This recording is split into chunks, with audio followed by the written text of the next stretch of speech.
በጣም ቆንጆ በፍጥነት የሚሰራ ጤናማ ለልጅ ላዋቂ የሚስማማ ከለሩ እንደዚህ ሲያዩት የሚያምር ቆንጆ የድፍን ምስር አልጫ ወጥ ነው። ትወዱታላችሁ። ሰላም እንዴት ናችሁ? ሰላም ናቸው የውድ ቤተሰቦቼ? እግዚአብሔር ይመስገን ሰላም ነኝ። ዛሬ በጣም ቆንጆ በአጭር ደቂቃ የምንሰራው ለጾም አማራጭ የሚሆነን ለልጅ ላዋቂ የሚሆን የድፍር ምስር አልጫ ነው የሰራነው። ትወዱታላችሁ። ቪዲዮን እስከ መጨረሻው አብራችሁ እንድትቆዩ በትህትና ጠይቃለሁ ቤተሰቦቼ። ድፍን ምስር አዘጋጅቻለሁኝ። የፈረንጁን ነው ዛሬ የተጠቀምኩት። የፈረንጁን ድፍን ምስር በደንብ ታጥቦ ተለቅሞ የተዘጋጀ ነው። እሱን አበስለዋለሁኝ። ቶሎ ነው የሚበስለው፣ ብዙ ጊዜ አይወስድብንም። እሱን ካበሰልኩት በኋላ አውጥቼ የምንሰራበትን እቃ ጥደን፣ መጥበሻም ወፈር ያለ ቢሆን የሚመቸንን ድስት እንጥድና ሽንኩርታችንን በነጩ እናበስላለን። በራሱ ውሃ ምጥጥ አድርጎ እስከሚያበስለው ድረስ በራሱ ውሃ አብስለን በነጩ እንዳይጠቁርብን ተጠንቅቀን እናበስለዋለን። ከዛ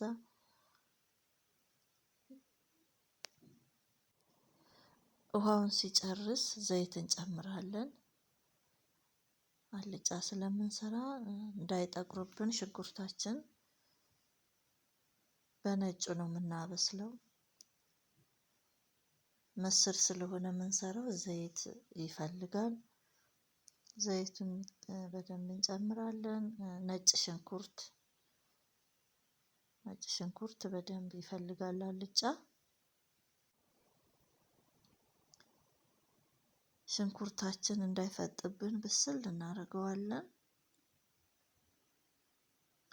መጠኑን እንደ ፍላጎታችን እንደ ቤተሰባችን ብዛት አሁን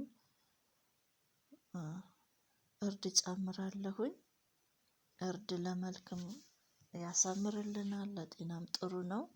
እርድ ውስጥ ብዙ የተለያየ ቅመም ላልጫ የሚሆኑ ቅመሞች አድርገን ነው የምንፈጨው ቤት ውስጥ የሚዘጋጅ ከሆነ በተለይ ራሳችን በምንፈልገው ነገር እርጥቡንም ቅመም ደረቁንም ቅመም ላልጫ የሚሆኑ ቅመሞችን አንድ ላይ ጨምረን ነው የምናዘጋጀው ማለት ነው። ስለዛ እርዱ በጣም ቆንጆ ነው። ይሄ በፊት መጀመሪያ የቀቀልኩት ምስር አለ። ምስሩን ዳጥ እናደርገዋለን። ምክንያቱም ቆንጆ እንዲሆንልን ፍጥጥ ብሎ ለብቻ ቁሌቱና ምስሩ ለብቻ ተለያይቶ ቁጭ እንዳይል በብርጭቆም ባለን በመዳጫ ዳጥ አድርገን የበሰለውን ምስር ጨምረን ከአልጫ ቁሌታችን ጋር አንድ ላይ በደንብ አድርገን ደግሞ ለትንሽ ደቂቃ እናበስለዋለን፣ እናቁላለዋለን። ከዛ ውሃ እንከልስበታለን። ውሃ ከልሰን እንከድነዋለን በደንብ ትክትክ እንዲል እንዲዋሃድ እንተወዋለን ለትንሽ ደቂቃ። በዚህ መልኩ እንደዚህ ቆንጆ ሆኗል። መልኩም ብዙ ጥቁር ብሎ አይከብድም፣ የሚከብድ መልክ አይኖረውም። ቆንጆ ይሆናል። ድፍን ምስር ስለሆነ መልኩ ፈዘዝ ያለ ስለሆነ ስንሰራው የባሰ ጥቁር ብሎ እንዳይልብን እንጠነቀቃለን ማለት ነው። ቅመም አፍሬጅ ጨምሬያለሁኝ። አፍሬጅም ያው ለብዙ ጥቅም ይውላል። ላልጫ፣ ለጥብሳ ጥብስ ብዙ ቅመም ተጨምሮበት የሚዘጋጅ ከበርበሬ ፍሬ የሚዘጋጅ ቅመም ስለሆነ አሁን ለምንሰራው ለድፍን አልጫ ምስር በጣም ቆንጆ ይሆንልናል ማለት ነው። አፍሬጅ ጨምሬያለሁኝ። መልኩም እንደምታዩት በጣም ያምራል። አሁን ወቅቱም ጾም አይደለ? ስለዛ አልጫውን ነው የምንሰራው ለልጆች በተለይ እቺ ፍልሰታ ጾም ልጆች ስለሚጾሙ ለነሱ የሚስማማ አድርገን እንሰራለን። ጨው ጨምሬያለሁኝ። መልኩ ፍዝዝ ብሎ ለመብላት እንዳይቸገሩብን እንደዚህ ተጠንቅቀን ቆንጆ አድርገን እንሰራዋለን። ድፍን ምስር አልጫ በጣም ነው የሚጣፍጠው። ለልጅ ለአዋቂ ይሆናል። ጤናማ ነው። በዛ ላይ ጨጓራችንንም አይነካም። ቆንጆ ተመራጭ ምግብ ነው። ብዙ ጊዜ አይወስድብንም። ቃሪያችንን ጣል ጣል አድርገን ቀስ ብለን ሙቀቱን ዝቅ ባለ ሙቀት ክድን አድርገን ከፈለግን እንተወዋለን። አብሮ ሲንሰረሰር ይቆይና ቆንጆ ጣዕም ያለው ቆንጆ አልጫ ሰራን ማለት ነው። እንዳልኳችሁ ጊዜ አይወስድም።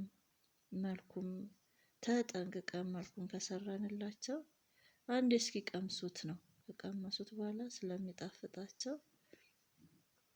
ከፈለግን መረቁን በደንብ ጨመር አድርገን ሰርተን ፈትፈት አድርገን እንሰጣቸዋለን። ያው እንግዲህ የልጅ እናት አብዛኛውን ጊዜ የሚያመዝነው ለልጆች ነው። ያው እኔ ብዙ ጊዜ ለልጆች ነው እንትን የምለው፣ ለእኛም ይሆናል። አሁን ወቅቱን ያማከለ ነው። ለጾማችን ቆንጆ ጨጓራ የማይነካ ቆንጆ ምግብ ነው። ሲቀዘቅዝም እንደዚህ ቆንጆ መልክ ያለው አልጫ ነው የሚሆንልን። ጠንቀቅ ብለን ከሰራ ነው ድፍን ምስር አልጫ በዚህ መልኩ ቆንጆ ይሆናል። የምንጠቀመውን ቅመም የእርዱ ከለሩን ቆንጆ ያደርገዋል። በጣም ቆንጆ ነው። እንደዚህ በጣም መረቅ ያልበዛበት በጣም ያልወፈረ መካከለኛ በእንጀራም በዳቦም መመገብ የምንችለው የድፍን ምስር አልጫ ነው። ቤተሰቦቼ እንደወደዳችሁት ተስፋ አደርጋለሁኝ። ይህን ቪዲዮ ከወደዳችሁት ደግሞ ላይክ እና ሼር ማድረጋችሁን አትርሱ ላለሁኝ። እስካሁን አብራችሁኝ ስለነበራችሁ ከልብ አመሰግናለሁ። በቀጣይ በሌላ ቪዲዮ እስከምንገናኝ ድረስ ቻው፣ ደህና ቆዩ።